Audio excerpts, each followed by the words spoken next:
दोस्तों, महाभारत युद्ध के बाद जब भगवान श्री कृष्ण स्वर्ग चले गए तो कुछ समय बाद कलियुग पृथ्वी पर आया। उस समय राजा परीक्षित, जो अभिमन्यु का पुत्र था, वो शासक था। राजा परीक्षित एक धार्मिक और संत राजा थे। कलियुग उनकी आज्ञा के बिना उनके राज्य में रहना नहीं चाहता था। वह राजा परीक्षित के रास्ते में खड़ा हो गया और एक बैल को पीटना शुरू कर दिया। राजा परीक्षित ने दूर से देखा कि एक दुष्ट व्यक्ति बैल को पीट रहा है।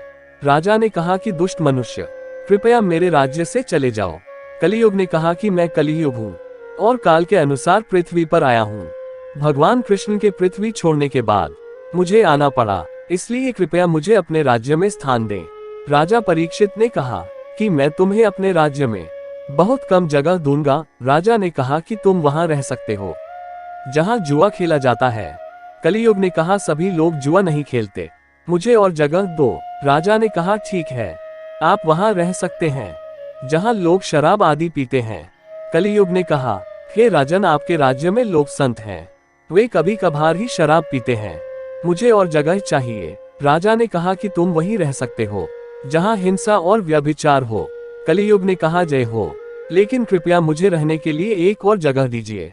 मैं आपसे वादा करता हूँ कि मैं वहीं रहूंगा। राजा ने बहुत सोचने के बाद कहा ठीक है, आप सोने में रह सकते हैं।